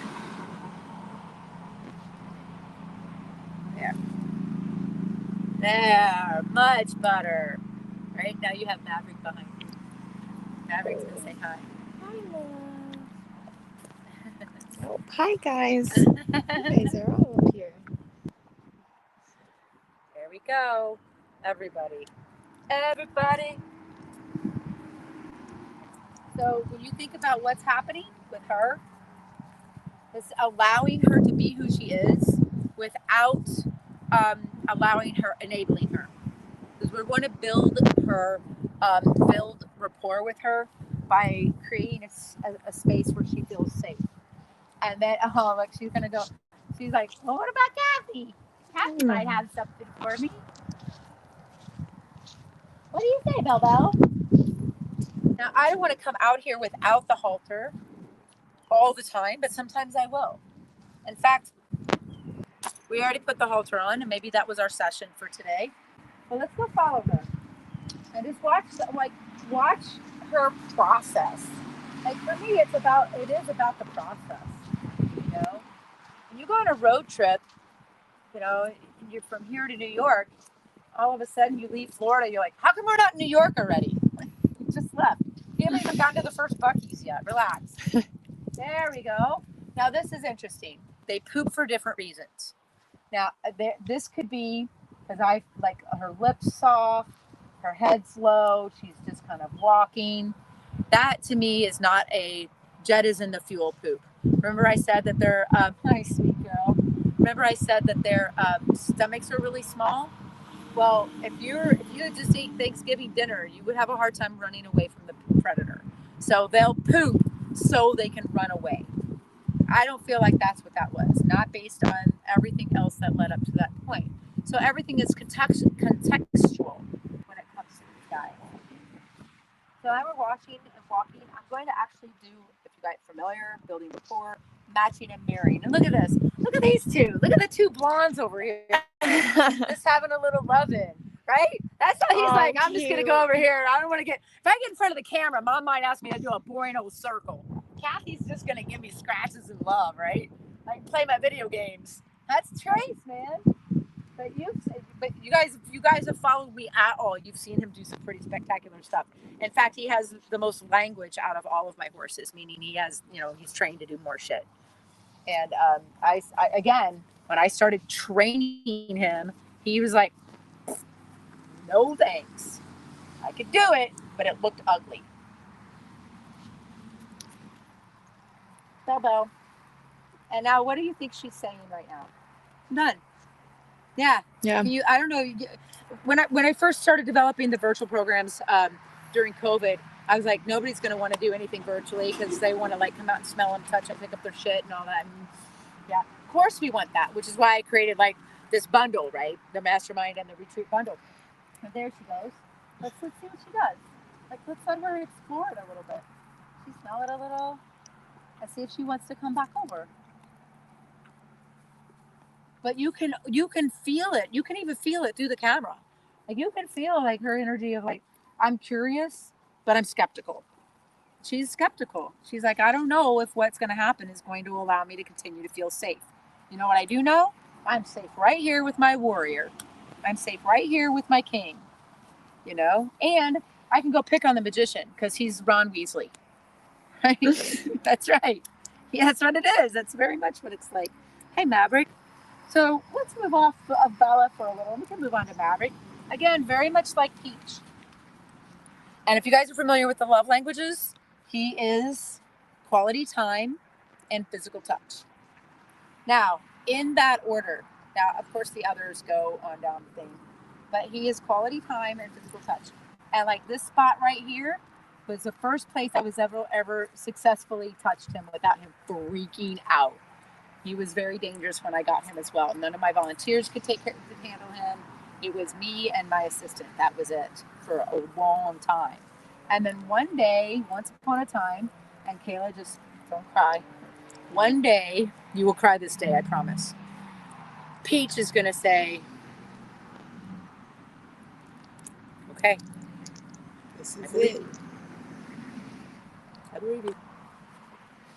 And then we can jump Caroline. But it took me 9 months to even get to that place with him. And still, I have to be very careful about... Hey, buddy.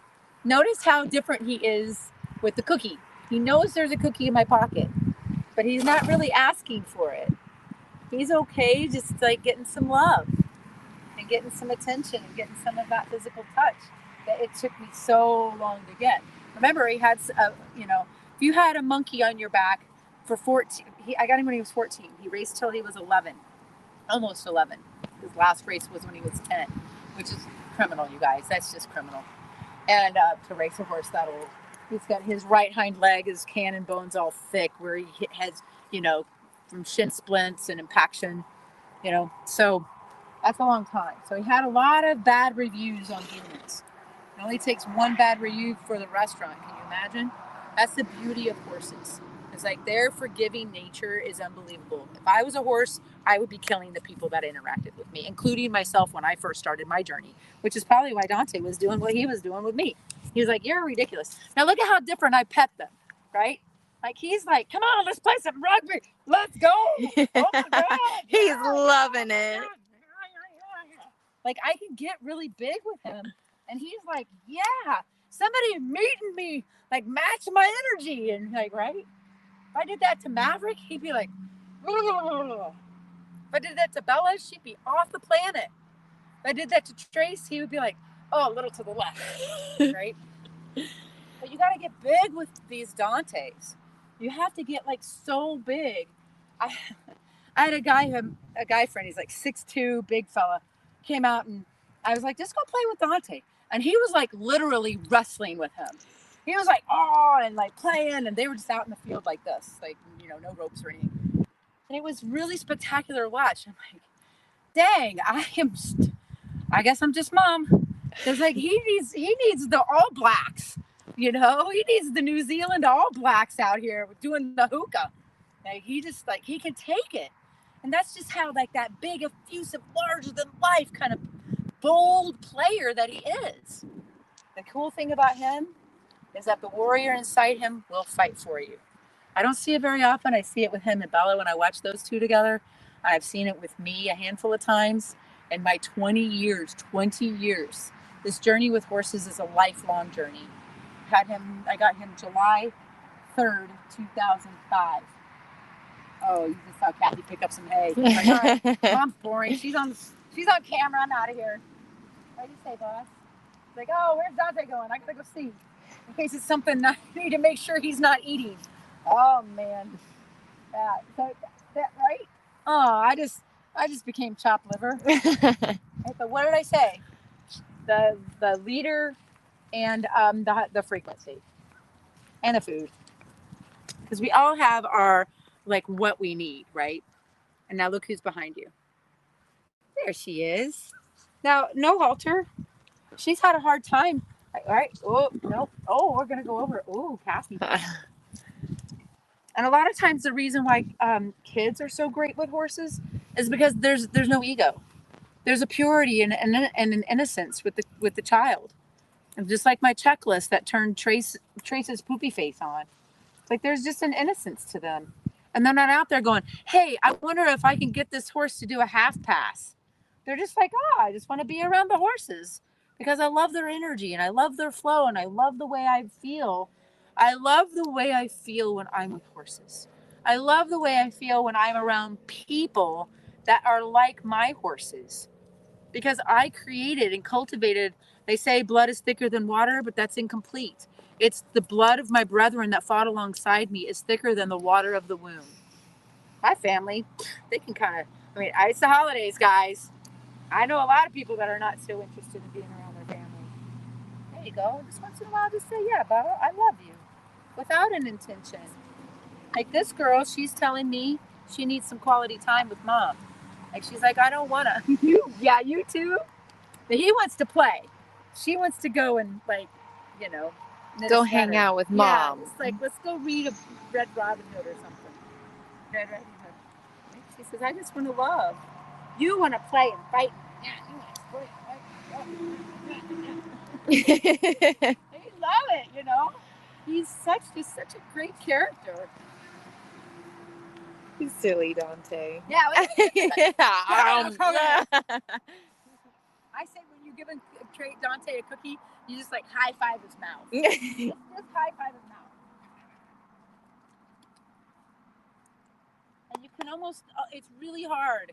You know, my sister-in-law, she's a maverick. I'm not. And I was at her house and she had this nice blanket and I kept throwing it on the floor. I wasn't even paying attention. Didn't know it was a nice blanket. Didn't know it was important to her. Because guess what? She didn't tell me. And finally she came up to me. She said, hey, Jen, I don't know how can I say this without upsetting you.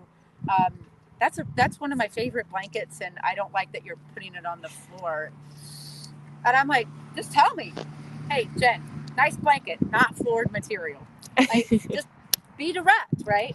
But a lot of times people, people have a hard time taking the directness that a Dante brings. They have a hard time with that. Hey, buddy, look at you. Oh my God, you're so excited right now. I mean, you gotta be like, you have to have. Think about it. If you're going to, I love you. If you're going to a meeting with Tony Robbins in 3 weeks, what would you be doing between now and then? Prepare. Yes, preparing. Because the minute you walk in the room and you say the first sentence of your idea, he's 5 steps ahead of you, right? He's 5 steps ahead of you. And if you come up with like, I'll never forget. I was at one of his events, and he goes, "If you have a business idea, I'm open to listen, but please do not tell me about your MLM, right? Just don't tell. I don't like. I'm beyond that. That is not going to entertain me or make me feel like I'm having the impact, the level of impact I want to have, right? That's like, all right, Dante, what do you have to do? How do you have to show up for a Dante? First, you have to prepare. Second of all, you have to prepare some more. Third of all, keep preparing. And then when you walk into the room, be prepared to adapt. To like, he's gonna like, okay, well, what about this? Can you do it this way? And if you can't say yes to the back and forth to his ideas, like forget it. He will eat you for breakfast. You see how he's trying to eat you now, right? And I'm just like, you're so awesome, right? But a lot of people try and shut this down. A lot of people try to take a horse like this or a person like this and put them in a refrigerator box. And I tried. I'm 5'4", and at the time weighed a little less. Maybe I could move faster, but I certainly didn't have like. He's like, have you seen me? Have you met me? I'm 1,200 pounds of decisions, and they're all mine. And my decision right now is to eat you. I'm like, well, okay, I guess that's what made me cry. I didn't know what to do. I did not know how to do. And if you're a parent and you have one of these, call me. Because I do know what to do with these guys now. And I do know how to engage them and actually help cultivate a relationship with them. That'll help them feel like whatever they are is okay, and that they can build the world instead of feeling like they need to blow it up. Because they're going to do one or the other. They're either going to be Bart Simpson or Tony Robbins, right? They're going to do it. And that's what I look at with this guy. Like, he's so fun. But he wasn't in the beginning when I didn't have the skills and tools. Oh, yeah, we got to give us a good scratch. Oh, yeah. Hey, yeah, buddy. Look at that lip. Now, even though this is awesome and he's got a little itchy spot I found, this is not his love language. His love language is acts of service. Meaning, let's go do something. Let's take some action. What's all this standing around for? Let's get some shit done today, right? Now that doesn't mean that the other 90% of the planet is completely without value, right? It just means that this is what is reinforced in Western culture, except in the school system. Isn't it fucked up? Go to school, don't be this if you are. And when you get out of school, be this or you suck. Right, but either way, we got a pill for you. Thank you, Pfizer. Sorry. Watch me get banned. Watch me get shadow banned for that comment. This is all makes sense, you guys. I hope it makes sense. How are we doing on time? Good. 2 hours. Oh, we're at 2 hours. Fabulous. Okay. This, you guys, we could go on and on. But I'm going to wrap this up a little early and suffice to say that these horses are powerful. They are powerful beyond measure, and they're okay with it as long as we haven't shut them down just like we do our kids. Just like what was done to us when we were kids. If you're a Gen Xer like me, or a an elder millennial, like, forget it. It's so hard to put ourselves in positions to where we're like, we are okay and we can take these actions. Now the things are starting to change because a lot of people are starting to do certain outcries around the old industrial age mindset. My father won't talk to me because he was industrial age mindset and I'm an entrepreneur. And I am the only entrepreneur in of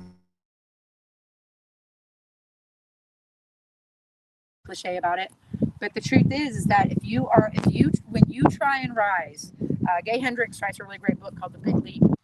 When you start to rise above the level of consciousness, see Dante, Photo bomb. Don't care, out of the way. He's got a ladybug on his butt.